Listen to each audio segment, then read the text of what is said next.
Looking for something sweet to brighten your day? Stop by Dessert First Bakery in downtown Tuscola, located at 117 West Sales Street. From warm, fresh-baked morning muffins to delightful afternoon cookies and macarons, there's always something delicious waiting for you.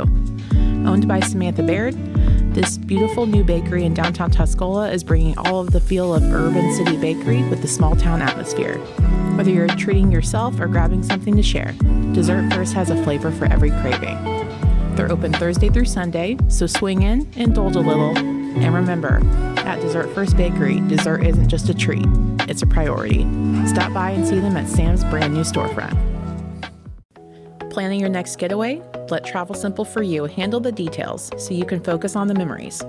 Owned by Gigi Henderson and located in Tuscola, Illinois, Travel Simple for You is dedicated to creating the vacation of your dreams. Whether it's a family adventure, a romantic escape, or a group experience like river cruises, ocean cruises, and guided land tours. See what trips are currently available or book your personalized travel consult today at TravelSimpleForYou.com. Your dream vacation starts with Travel Simple for You. Duty Calls BS Falls can highlight your business. We are looking for small businesses that are interested in being featured as a sponsor in our podcast. If you're a friend of the show or the host, family member, or just interested in being featured here to get the word out about your business, send an email to dutycallsbsfalls@gmail.com with your inquiry and business description.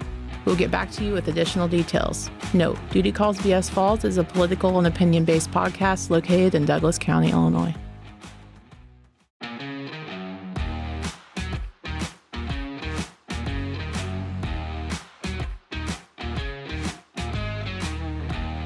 Hey everybody, Kirk Rogers here. Welcome to this episode of Duty Calls BS Falls.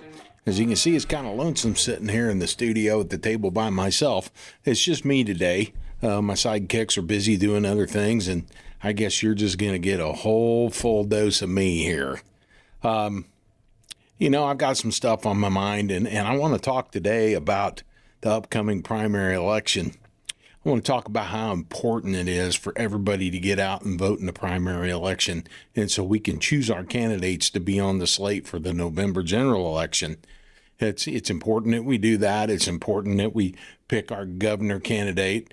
I'm not here to sell politics and run politics down your throat, but I am a Republican. I've voted Republican all my life. If you check my voting record since the time I'm 18 until today, you'll see that in every primary election, I pulled a Republican ballot and voted Republican.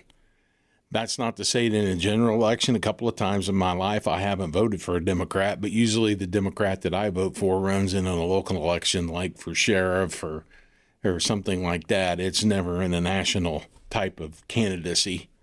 So I'm not going to sit here and tell you that I haven't ever voted for a Democrat. I have, but they've been in the general election. But if you check my voting record back to the time I turned 18, I've always pulled a Republican ballot and voted Republican because I believe in the Republican ideals of conservatism and fiscal responsibility and all that stuff.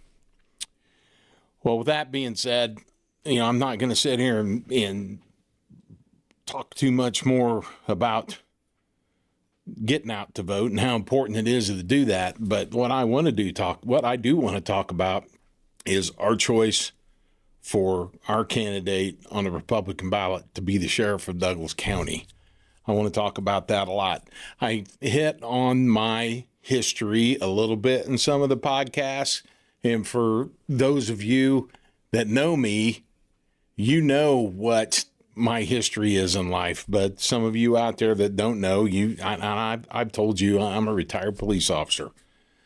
Well, I'm going to get a little more into depth to that because I want to give a little bit of credibility and a little bit of quality to what I'm going to talk about after I tell you my credentials, to let you know that I know what I'm talking about, to let you know that what I'm going to sit here and talk to you about, I know a little bit of something about because I've done it and I lived it. So anyway, with that being said, I was a policeman from 1986 until 2014. I started at a small department. I went to a bigger department in my life, and that bigger department was where I finished my career. For the big department, I worked there for 28 years, 5 months. for the small department. I was there for 9 months. So I have between 29 and 30 years in law enforcement. I was a grunt. I was a patrol officer. I worked patrol for a lot of years. I was promoted a couple of times. And I was a field supervisor person. I was promoted to another rank higher than that. I was a shift commander. I've been an administrative officer for the district. I was a fill-in and an acting operations officer for a department for a couple of times throughout my career. So anyway, I've been around budgets. I've been around managing critical incidents. I've been involved in critical incidents. I did my entire career pretty much unblemished. I was only disciplined one time in my career. I wrecked a squad car. I wrecked a squad car back in about 2009, and it was my fault, but luckily I didn't hit the other car, and I ended up getting a documented or reprimand for that. But that was the only time in my whole career between 29 and 30 years that I was ever disciplined while I was on the job.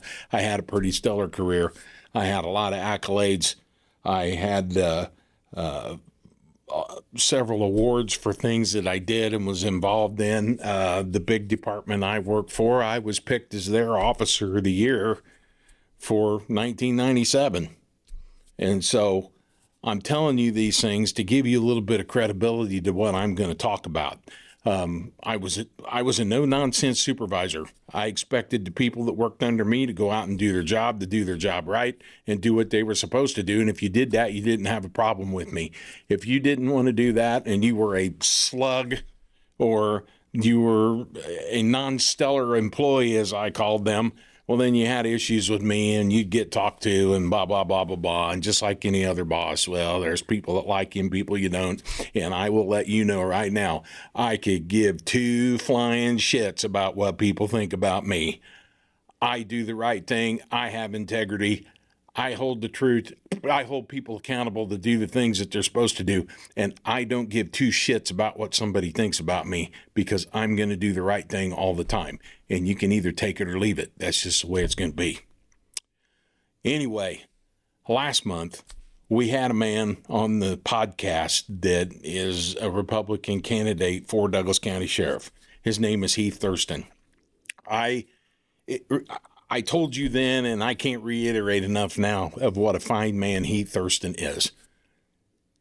I got to know him when he came to town and went to work for Sheriff John Chambers. Then he went to work at the Tuscola Police Department, and he's just always been a fine, upstanding man. He comes from a good family in Southern Illinois, a good farming background family. He has a cousin who's a circuit judge in Southern Illinois. He cares about people. He cares about what he does. He cares about the job. He is the perfect candidate to be the sheriff of Douglas County. The sheriff that we have now, I am not a fan. I'll just be honest with you. I'm not a fan of the man we have now. The man we have. If you traveled this county and you stopped and asked 5 people in each town, in each area of this county who the sheriff is, they would not be able to tell you. They'd have no idea who the sheriff is. That's just appalling to me. When I was a kid, everybody knew who the sheriff was, and it was like you held them on a little bit of a pedestal. It's like, oh my gosh, that's the sheriff of Douglas County. I mean, clear back from when I was a kid, you always knew who the sheriff was. Everybody knew. Nobody knows today. Nobody knows who he is. I see that they have big, and this is a perspective from a man with some experience sitting on the outside looking in. This is all what this is. This is Kirk's opinion. This is my opinion. This is my perspective. This is what I see on the outside looking in. I gave you my credentials. I gave you my history. I know a little bit about what I'm talking about. From the outside looking in, I look at our sheriff's department and I see a department that lacks direction. I see a department that lacks leadership. And I see a department full of people who just like to freelance and do what they want to do because there's nobody there to tell them what they think they should be doing or should be doing. That's what I see from the outside looking in. I see lots of county police cars parked in parking lots in places of towns that have police departments. And every time you drive by the officer sitting in the car, he's looking down at his phone, he's talking on the phone, just all that kind of stuff. That's not what, in my opinion, the sheriff's department is all about. When I grew up as a kid, my father worked for the sheriff's department. My father worked there as a deputy sheriff. My father was a chief deputy. I remember that the guts and glory of that sheriff's department back then was rural patrol, rural patrol, rural patrol. You're out patrolling the country roads. You're out taking care of the farmers. You're out taking care of the people in the country because they're the ones paying for that stuff. That's what it was back then. That's what it was through the 80s, the 90s, and up until 10 or 15 years ago. We don't have that anymore. We don't have that at all. We have guys that go out in a police car and they go sit in towns and just sit there. That's what I see from the outside looking in, and that's completely a lack of direction and a lack of leadership. Now, with that being said, you've got that going on. I sure don't know why they can't be doing all kinds of good stuff, because here in my hand, and I printed this off the county's website. This is the budget for the sheriff's department since 2020 in my hands. In 2020, now keep in mind, this is just the sheriff's operating budget. This doesn't count the jail. This is just the operating budget of the sheriff's department. In 2020, the operating budget, when our current sheriff took over, was $1,862,741. 6 years ago, it was just shy of $2 million. Let's jump forward to 2026. His 2026 fiscal year budget is $2,980,243. My question to you people is, what the hell do they do to have an increase of a little over $1 million in a budget in 6 years? What kind of a bang are we getting for our buck for this? And you wonder why your property taxes go up. But another thing about that is shame on the county board. Shame on the county board that they sign off on this and let this happen to raise our taxes that much to give him all this money. I don't know what they do with it. I sure don't. They sure don't wash their cars with it. I can tell you that right now. They don't wash their cars. And if they're buying gas, it's because they're sitting and idling all the time. I believe that the little old lady that lives out on the country road up close to the county line by herself, I believe that she deserves to have a police car drive by her house every now and then. I guarantee you she doesn't. Also on this budget, his jail budget's separate. In 2000, the jail budget was $253,258. In 2026, it's $430,400. Well, I can live with that jail budget doubling in 6 years more than I can him pulling another $1 million for his sheriff's operating budget, because things cost more and it costs more to house inmates. I get that. I completely get that at all, but I don't get this $1 million that he has raised his budget in the past 6 years. But I guess I kind of do, because even though our sheriff runs and says he is a Republican, I don't really believe that he is. He comes from one of the biggest Democrat counties, one of the biggest Democrat families in the county. So, his family's hard, tried and true Democrats. And I think if you went and checked his voting record, you would find that he only started voting Republican when his predecessor ran for office. I believe that's probably the only time that's when he first pulled a Republican ballot to run as a Republican, was when his predecessor ran. His predecessor ran. Let's talk about that guy for a minute. His predecessor ran and he was elected. He kept that job for about 2 years and a day and he resigned. And then the sheriff we have now was appointed. There was other people that vied for the job. There was another man that could have got the job, but he got his feelings hurt because he thought somebody should have been supporting him that wasn't. So he pulled his name out. So the guy we've got now got appointed by default, in my opinion. And then he ran for the job. And for some reason, he ran unopposed. That's usually unheard of. And I'm telling you, he didn't run unopposed because everybody was thinking he was doing such a great job. He ran unopposed because law enforcement has changed in the past 10 or 15 years. And I really truly believe there wasn't anybody out there thinking about that job. But his predecessor left after 2 years. They appointed him, and all his predecessor ever accomplished was grinding an axe with people he didn't like. That's all he wanted to do. He got that job so he could grind an axe with everybody he thought that did him wrong. And then when he was done grinding that axe, or he tried to grind an axe and it blew up in his face, he decided he was going to leave and go do something else. So then we got what we got. And I'm going to tell you, I know that the guy that's the sheriff now, until he found out he had competition and was going to have somebody run against him, he didn't even go to work. They might see him one day a week. And you fact check me on that. You just go talk to people. They'll tell you. That's exactly what he did. But then when he found out somebody was going to run against him, boom, he starts going to work every day. He's sending out text messages. I would like to know the database that he's getting his phone numbers from to send his text messages. I've gotten them. Hey, how you doing? If there's anything I can do for you, blah, blah, blah. Well, the first mistake he ever made was sending me one, because the first one he sent me, I fired off about 6 responses to it, and I hope somebody read them because they were awesome. I thought they were great. But I'd like to know the database that he got those phone numbers from, and I'd like to know if it was a county-owned database from Hyper Watch or whatever it is that we get the weather reports from. I'd like to know where he got all those phone numbers. The second one I got came yesterday or the day before, and they finally had, hey, if you don't want to get these, hit stop. So I hit stop because I didn't want to get them. But anyway, it's important that we get out and vote in this primary, and we vote for the right man to be our candidate for sheriff in November, and that person is Heath Thurston. Heath is, I can't iterate enough of what a fine man he is.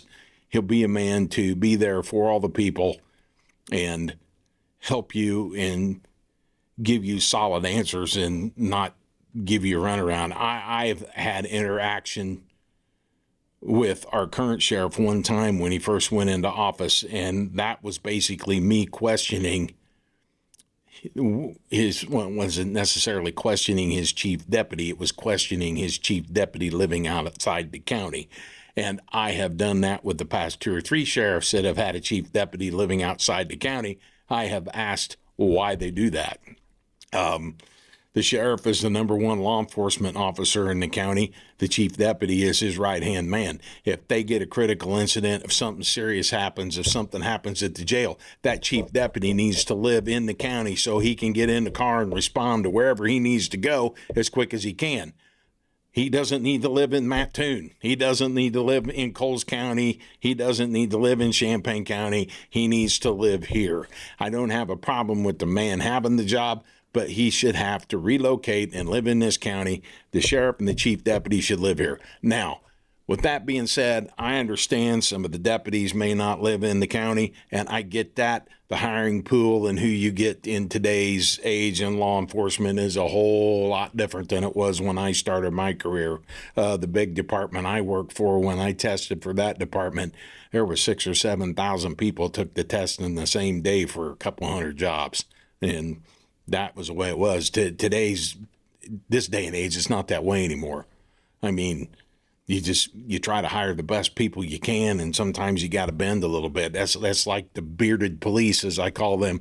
That was unheard of in my day. And I used to be, you know what? I've lightened up on the beards a little bit. I guess I'm getting a little soft the more I'm out of it. I'm willing to bend my thoughts on the beards as long as they keep them trimmed up and groomed nice and they look good. You know, keep it trimmed up off your neck. I've learned to live with that a little bit. So I guess I've gotten a little softer. But I sent our current, I'm going to get back to what I was talking about. I sent our current sheriff an email about his choice for chief deputy and the fact that he didn't live in the county. And I didn't think it was right that he gets to drive his squad car home every day to Coles County where he lives, back and forth, and have it there, and that the taxpayers should have to be on the hook for the gasoline. Because this, you got to remember, this was back 5-6 years ago when I sent that email, and gas was $3 and $4 a gallon. It was a lot of money. Why should we have to pay that? Now I know why he has a $2.98 million budget. We got to have that so we can buy the gas to drive back and forth to Coles County. Anyway, I sent him an email about that, and I got a reply back. It was nice, but it was nothing but lip service. It was a lip service deflection. I'm going to tell you what you want to hear because this is that, and I don't really care. That's what I got back. So I decided from that point on, I was just going to be on the outside and be a looker and look and see what I got. But guess what? Here we are in 2026. A man I highly respect, a man I highly believe that should be the candidate for sheriff of Douglas County has decided to run. And I jumped all in behind him. And I'm going to do everything I can to help him get that nomination for that spot. I not going to tell you that I guess the current sheriff's a nice guy. I guess he is. I know his family and I've had a few conversations with him, but I'm not one to stand around and carry on a conversation with somebody that bores me, and that's what he does. And so I'm not going to do that. But anyway, we all have a choice to make. It's important that we get out and we vote in the primary on March 17th and pick our candidate for sheriff, and our candidate should be Heath Thurston. I will encourage all of you. I mean, now this is going to get posted, and after you watch it, I encourage all of you, if the current sheriff has any meet and greets left, or if you see him out on the street, which I doubt that you will, or go to his house and knock on his door.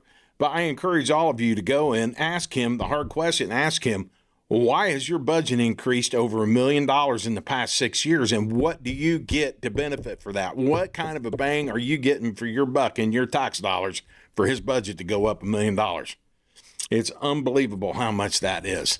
And I don't know about you, but I'm tired of the taxes, and I think that there should be some accountability here, and shame on the county board for just signing off on it and letting him have it. I don't know how much scrutinizing there is to it, but boy, that's a lot of money. It really is. So I encourage you to seek him out, or if you see him, ask him about it. Ask him why his budget's so high, but you'll get deflection, and you'll get patronizing, and you'll get all this bullshit crap to coming out of his mouth, and when you're done, your head will be spinning going, what the hell was that even he told me? So, but I also encourage you to seek out Heath Thurston and talk to him and chat with him and find out just what a good guy he is and what an awesome sheriff he would make for us. With that being said, I've got off on my rant enough here. I think I'm going to close out and sign off, and see you next time. And remember, you don't have to take shit off of anybody. I'll see you next time. Have a good day.